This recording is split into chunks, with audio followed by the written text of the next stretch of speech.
Yeah, what up, Hitman? What up, my brother? So AEW pulled off one of the biggest, if not the biggest, gets of all time with bringing CM Punk, aka Phil Brooks, into the fold of All Elite Wrestling. Holy shnikes. That is impressive. I dare say right now might be one of the best times ever to be a wrestling fan. And CM Punk plays a small part of that, of course. But there's a lot more going on than just CM Punk. But that definitely put a cherry on the top of the sundae. Yes. I think that was awesome. I mean, his speech, that's the one thing you can give Punk. He speaks from the heart. You may not always agree with what he has to say, but man, you know, he definitely blurs the line of kayfabe and true feelings and emotion and how what it might be quasi scripted. When you hear him talking, you really think everything he's saying is legit. Like this is not a scripted, conversation he's having. Like when he was able to be himself and cut loose. Like tonight, it was amazing. The build up to that was so good. Exactly. He tells it like it is. There's so many people nowadays. That's not their MO, you know. Um, it was super cool, super pumped. I'm really excited to see what he does with AEW. Obviously, it looks like his first feud's going to be with Darby Allin, which couldn't be a better option. And I guess Sting to a lesser degree. It'll be interesting to see how he will be working. But he talks a lot. I mean, today he said some really cool stuff. I kind of want to break down a few of those things. This video is probably more for me than it is, and a handful of hardcore wrestling fans out there than it is for a lot of people. But you know, he said one, like what Mike already said, that he has been wrestling, professional wrestling, since 2005. That's a reference to when he was still with Ring of Honor. He stopped wrestling with them in 2005 and he went to WWE, where he is alluding to the fact that he stopped wrestling from 2005 to 2014 or whatever when he finally quit. So he considered that not wrestling, which I agree.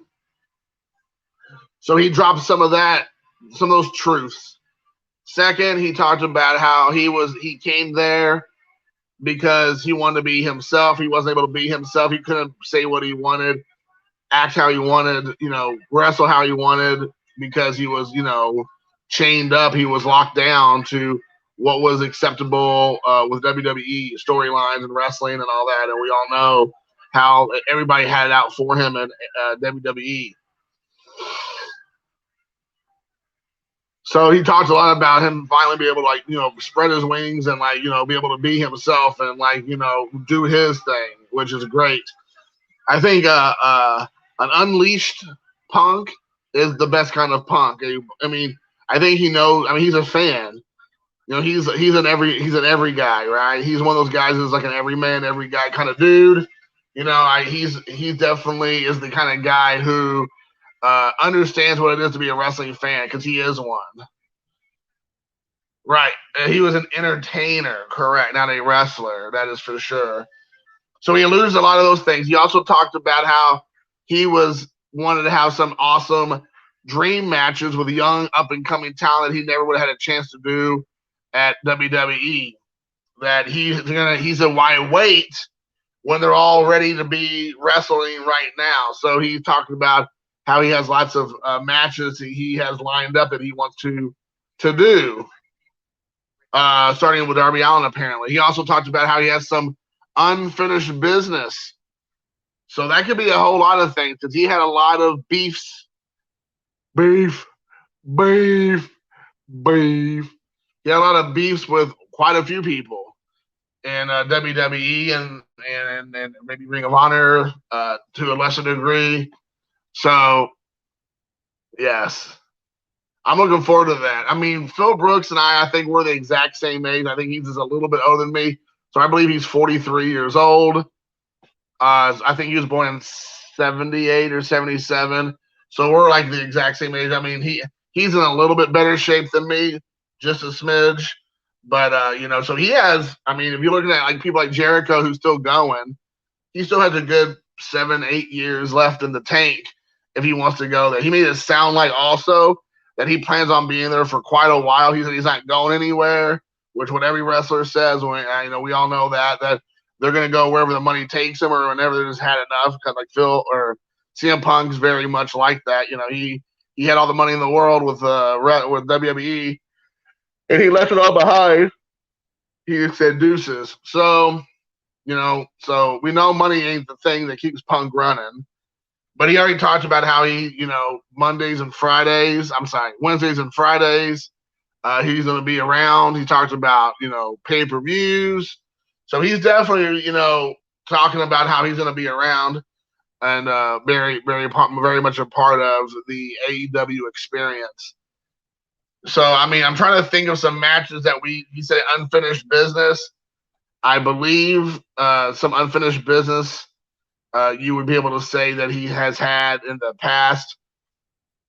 I think there's some stuff with Big Show. There's some stuff I think with Cody Rhodes, even Chris Jericho. There's some stuff there I think that hasn't been worked out quite yet. So there's some possible matches there. I'm trying to think of a few other people I think that he might have had some beef. I think Daniel Bryanson, Bryan Daniels. I think when he shows up, assuming he's going to show up here, I think he will be at Arthur Ashe Stadium in New York. I think that's where you're going to see him show up and All Out. I think it's been highly alluded to the fact that Bryan Daniels is going to be. He signed also already with AEW. So Bryan Daniels and CM Punk has had a long history. So I'm looking forward to that one because I think they, again, WWE was doing ridiculous stuff with those guys because they didn't like either one of them because they weren't like 6'5", 280 pound, just big old beefy dudes, big old slabs of beef. And so, they're gonna get their true time to shine in AEW. Hey, what up, Golf? What up, Golf? BF Golf, BF Goodrich. What up? We just talking some wrestling. Man, dude, I'm just so pumped. I sat there and I watched the entire 10-minute clip of CM Punk just freestyling, talking about, Chicago, talking about wrestling, talking about WWE, talking about Ring of Honor. He has some unfinished business with from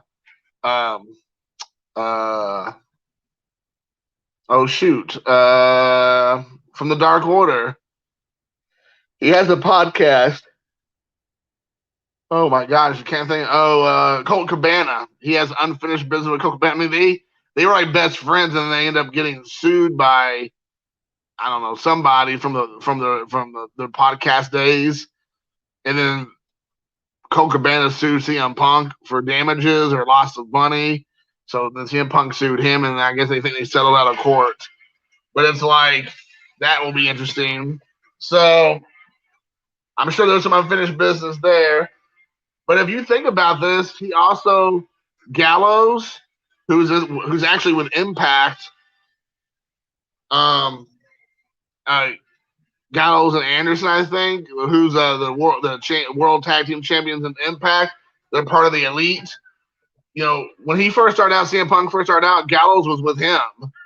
Also, Serena Deeb was also with him starting out because she had a whole angle where she was like a deranged fan who could feel like she was connected to this very cult-like personality, aka CM Punk.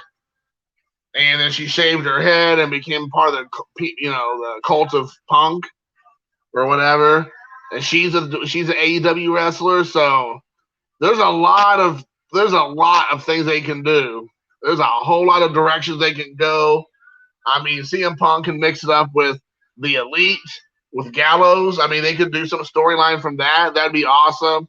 He could be involved with some Serena Deeb stuff. See if Serena Deeb went bad. Because right now, Punk, I mean, he's not really.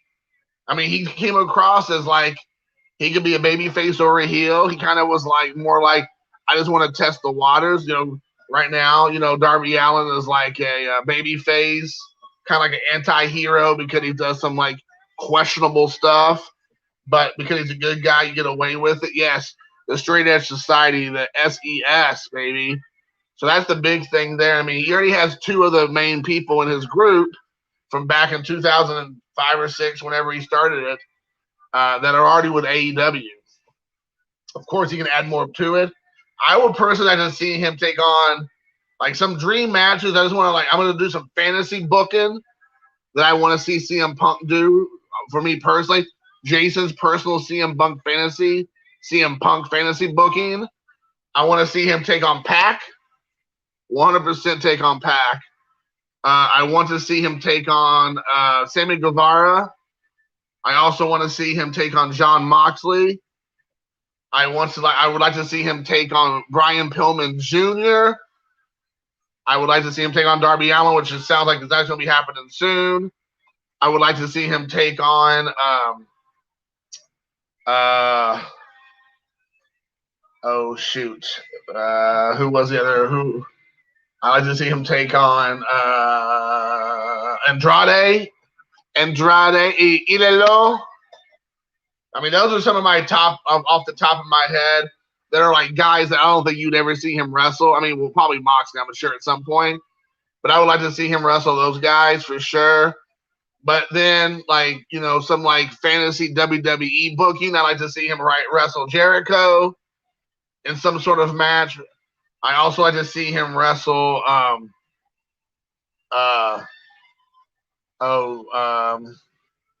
who do they just bring in? Christian. I like to see him wrestle Christian because Christian was out the same time CM Punk was in because Christian was injured essentially. I think I don't know if they end up ever connecting at any point, but I just see him wrestle Christian.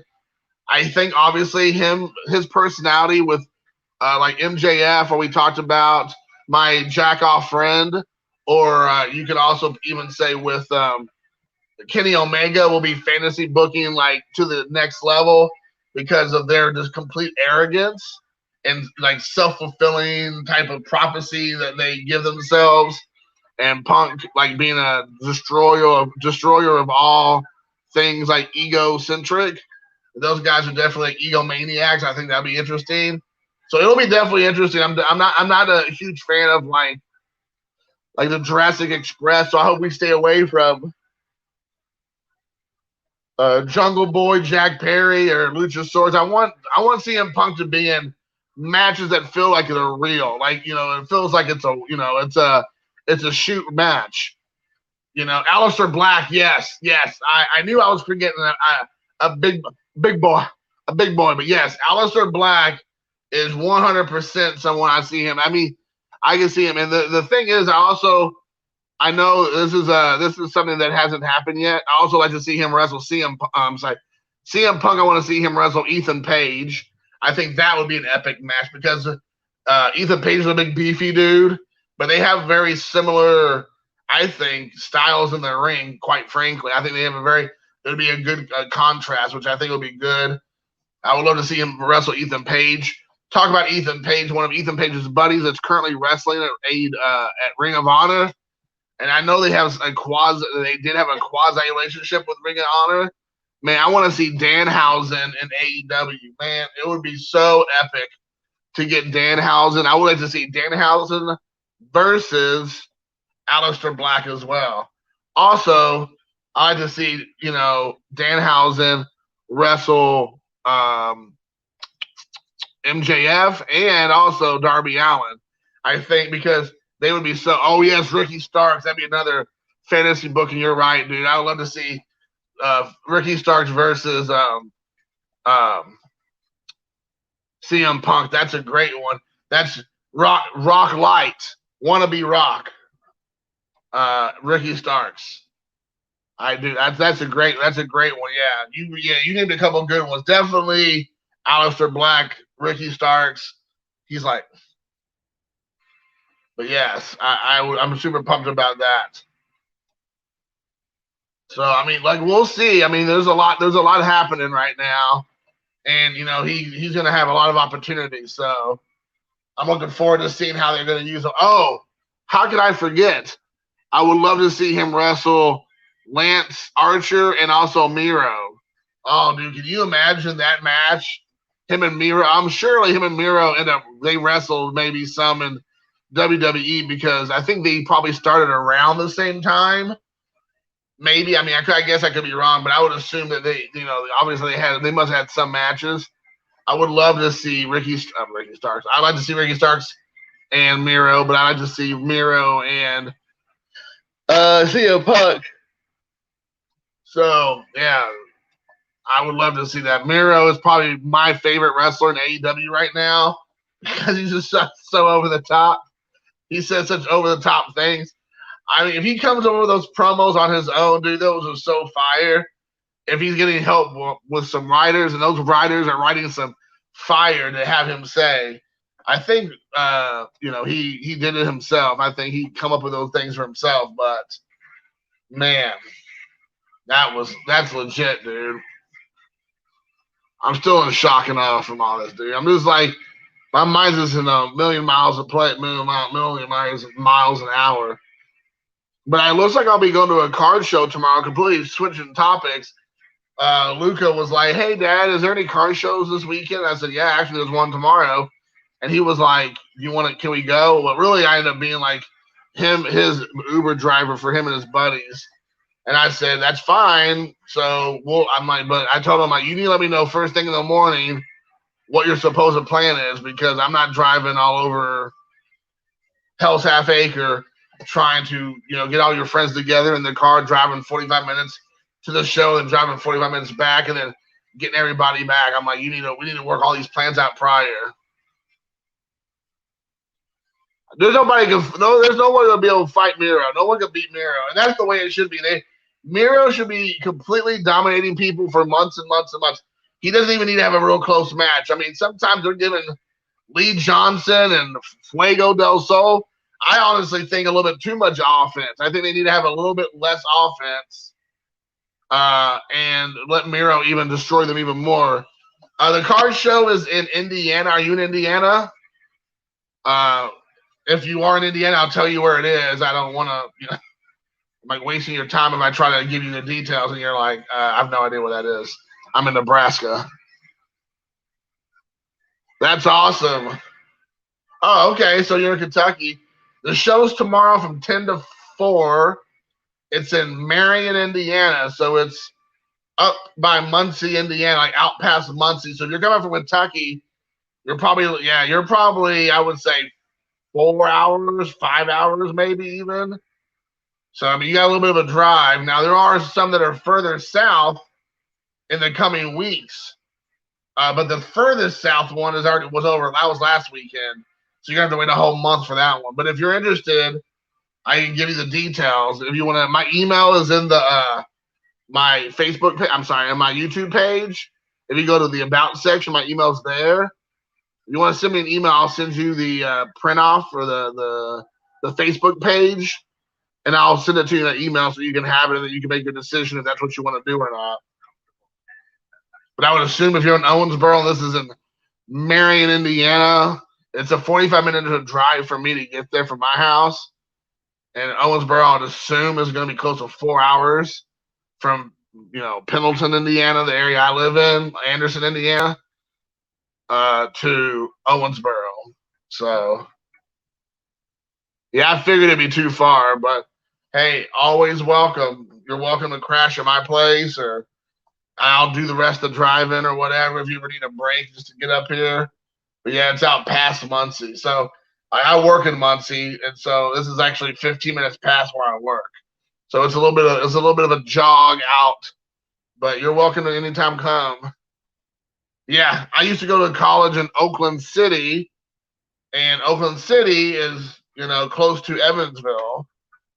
So I definitely remember those days of Evansville and go to the card shops in the mall. What was it? What was it? What was the mall called? Eastland Mall, I think. So that was always cool. Eastland Mall in Evansville, Indiana. There we go. It shut off. Okay. When I was in college, it was super cool to go to Eastland Mall during the day or the evening and catch a card show. They'd be set up for sure. All right, guys, I'm gonna go ahead and head off. It's I only want to go for a few minutes, talk a little CM Punk, talk a little AEW. Hope you all enjoy the video. We'll be doing it again sometime soon. Until then, peace. Maybe peace.